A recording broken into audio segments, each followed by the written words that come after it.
of the Chinese closed garden. And a trend we see now is a lot of these exact companies want access to the Indian market because you have 1 billion people plus all coming online. I'm wondering, what is the quid pro quo? What can Chinese internet companies do for Indian internet companies and develop their opportunities in the next 3 to 5 years? Whom do you invite to answer your question? You know, I love Mr. Tata's view because I speak quite often to R&D Capital as well. But I think that question needs to be answered by a Chinese entrepreneur or a Chinese investor.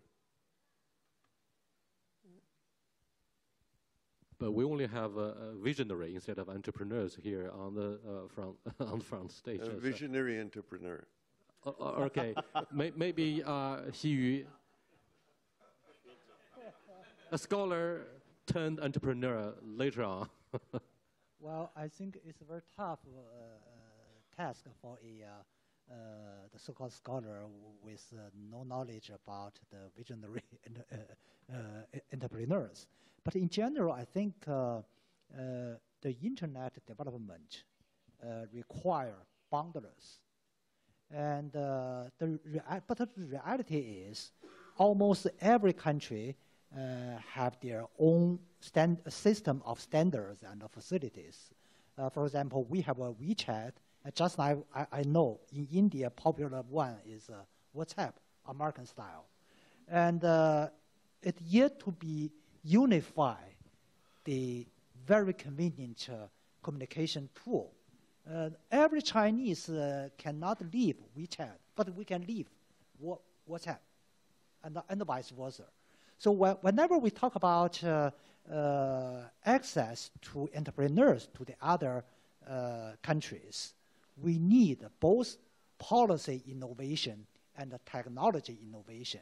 So by that means, I think it's a great opportunity and a great frontier for Chinese and the Indian entrepreneurs, especially in the IT areas, for cooperation to try to break up the boundaries of internet tools so that we have a broader access to each other and somewhere elsewhere of the world. So that is my very comprehensive answer to your question. Thank you.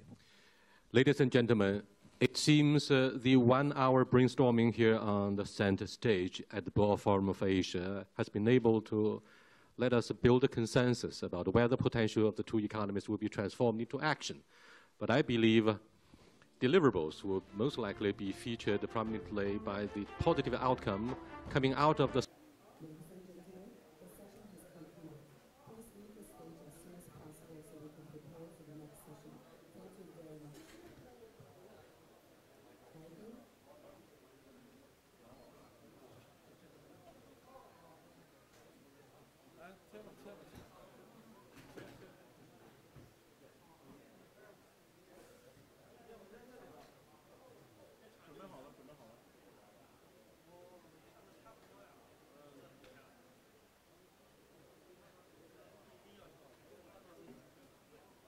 Hello and welcome back to CGTN's online coverage of the World Forum for Asia.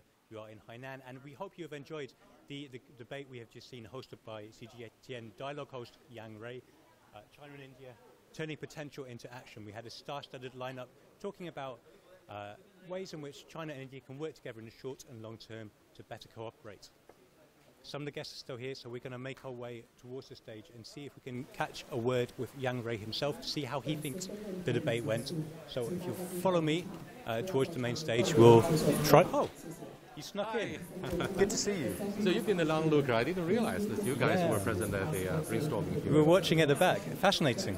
What were your impressions? Is it? Oh, I think, well, to be honest, panelists on the podium sound more like politicians than economists. They talk in a very constructive manner about what will be the future for the two competitive economies. They are indeed geopolitically rivals to some degree, but I think leaders from both sides will work out an agenda to solve their disputes at the Qingdao SCO summit. And I believe politicians on both sides are ready to move out of the shadow of dot-com last year very quickly so that we can, for example, China promote investment in the building of infrastructure, and Alipay, Huawei would all make their inroads into the Indian market despite uncertainty arising from the trade war or trade standoff between the United States and China. So I think this is an opportunity. In fact, politicians from both sides make it very clear that we should view the development of the other country as more as an opportunity than as a challenge. And therefore, that has laid the groundwork for co-prosperity. And co-prosperity is a very important idea that characterizes the essence of One Belt, One Road initiative that was put forward by President Xi Jinping in Kazakhstan 5 years ago. Absolutely, and I agree with you entirely. They were very wise words, but they weren't too keen to get involved in any head-to-head discussions, despite your attempts to prompt them. They were just keeping to their diplomatic stances, but still interesting words and a focus on trust, a need to rebuild trust between China and India. I think the issue of trust has more to do with nationalistic sentiments, shaped very much by media on both sides. Looking at the editorials of Global Times, you have the immediate feeling, oh, the war would break out the next day on our doorstep. And you look at the public opinions on the social media in India, China is public enemy number one. But that's the wrong impression. That is very dangerous for the future. That should benefit more instead of bring about hostilities. So, yes, indeed, I'm pretty optimistic about the co-prosperity, but I never underestimate the role that the media plays in shaping public perceptions about each other. It was a very interesting point made by one of your Indian panelists, Amit Ranad, who said social media has made the Dockland dispute far more than really was there. And therefore, I believe journalists, Indian, Chinese alike, should have the joint stakes and joint social responsibility to shape public opinions in a positive way, or at least in a responsible way, giving an objective picture about both sides of the same coin, instead of dwelling upon the threat, quote-unquote, from China or India. In fact, the Dockland crisis is just one chapter in the history of our bilateral relationship. And Premier Winjaba, our former premier, said famously, 99.9% in the history of India and China, we have been friends. Not a single bullet was fired since the 1962 border clash between the two countries. And of course, both sides are licking wounds, and we try to draw lessons from any acts of mistrust and hostility. So this chapter about Cold War is over, and we should move forward in the correct direction, and I believe these two markets, the emerging markets, will be more of an opportunity than challenge, indeed. It's not just a robust copy of the politician rhetoric or diplomatic rhetoric. It is indeed good wishes from media, at least in China. And Mr. Long Yong-tu, who had some fascinating insights, particularly at the end when he was talking about neither country wanting to be an economic superpower. They had to deal with their situations in their own countries first, and we'll see what happens in the future. I've always insisted that most serious crisis comes from within, such as corruption, environmental decline, assertiveness, interest groups, as well as labor rights. For example, whether the labor income law has helped reinforce the competitive edge of the Chinese economy or the other way around. We also have the issue of local debts, overcapacity, and innovation, so to speak. That should be the major driving force behind the sustainable development of the Chinese economy. And we also have the immediate task of great emergency, that is the prevention of systematic financial risks. Mr. Long Yong-tu says it's short-term risks, but I believe one of the three major tasks that President Xi Jinping faces at this moment is the prevention of financial crisis, as well as poverty alleviation, last but not least, poverty reduction. So we have a lot to do domestically, instead of taking on the United States or India as a geopolitical or economic rival. That would be misplaced. So I think the political agenda on both sides will be very important for the constructive development in the emerging markets. Well, thank you very much. We've come to the end of our time, but we hope you enjoyed the fascinating debate we heard earlier and Mr. Yang Rei's thoughts here. And you can watch it again online? Right, online, and I think it's tomorrow, or the day after tomorrow. But for more of my thoughts, personally, I encourage you to watch Rethinking on the social media. Yeah, on the CGTN app or on Weibo, Twitter, we put all the Rethinking on there. So check it out, and we'll see you later on at the Boao Forum for Asia. Thank you so much. Thank you. Bye-bye.